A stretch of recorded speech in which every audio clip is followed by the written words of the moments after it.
A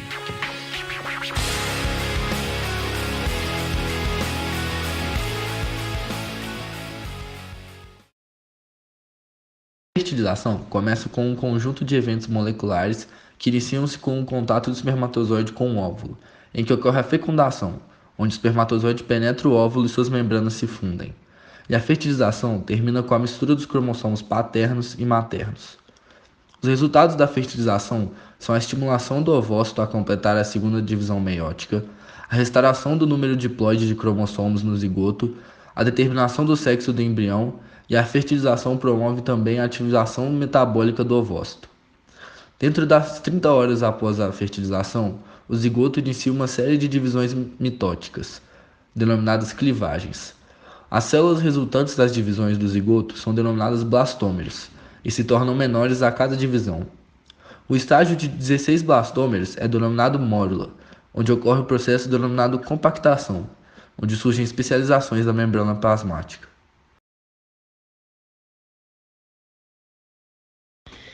As células da mórula começam a se movimentar para o entorno da célula e no centro a formação de uma cavidade denominada blastocele. A partir disso forma-se a blástula.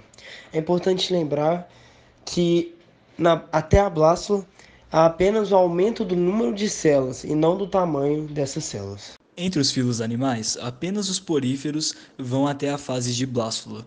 O resto dos animais vão passar por outra fase, que é denominada gastrulação. Na gastrulação, aumenta o seu número de células até chegar na gástrula. Na gastrulação por embolia, que é a mais comum, o polo vegetal, que tem mais nutrientes, encolhe para o interior da blastocele, que se reduz. Nisso surgirão novas cavidades. Surgirá o arquênteron, que dará origem à cavidade digestória, que se comunica com o exterior por meio do blastóporo, que dará origem à boca e ao ânus. Quando esse blastóporo, esse orifício, dá origem à boca, ou à boca e ao ânus, o animal é chamado protostômio. Quando dá origem ao ânus, a boca tem outra formação, ele é chamado deuterostômio. Na gastrulação, há também o surgimento de folhetos germinativos ou embrionários, que se distinguem e que darão origem aos tecidos. Na evolução animal, supõe-se que tenha surgido inicialmente a condição de dois folhetos germinativos, a ectoderme e a endoderme. A ectoderme origina, entre outras estruturas, o tecido de revestimento externo do corpo, a epiderme, e as células nervosas. A endoderme origina, entre outras estruturas, o revestimento do tubo digestório e também células do sistema respiratório. Os animais que têm apenas esses dois folhetos germinativos são chamados diblásticos. Por fim, um pouco mais tarde no processo evolutivo, surgiram animais com mais um folheto germinativo, que é a mesoderme. Esses animais são chamados triblásticos.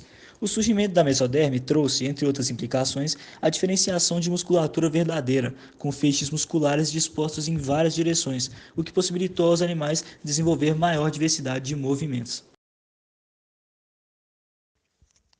Após a formação da gástrula, irá ocorrer a neurulação, que é o processo de formação da neurula, e este processo ocorre exclusivamente nos animais pertencentes ao filo dos cordados. Durante a formação da neurula, células localizadas no teto do arquêntero irão se diferenciar e se multiplicar, formando uma invaginação em forma de cordão que irá formar uma estrutura essencial para os cordados, a notocorda, que posteriormente, nos animais vertebrados, será substituída na fase embrionária pela coluna vertebral. Enquanto isso, as células da ectoderme começam a se achatar, formando o que chamamos de placa neural, que irá se desenvolver a partir da ectoderma embrionário, e este processo será induzido pela notocorda. Essa placa neural, aos poucos, vai sofrendo invaginação, formando um sulco que em seguida se fecha como um zíper, originando o tubo neural, e esta é a estrutura embrionária que originará o sistema nervoso do indivíduo. Também vale destacar a presença de outras estruturas embrionárias presentes na neurula, como o celoma, que é constituído por mesoderme e que dará origem às cavidades que contêm os órgãos do animal, e o intestino primitivo, formado por endoderme, e que originará o tubo digestório e outros órgãos como pulmões, fígado, pâncreas, entre outros.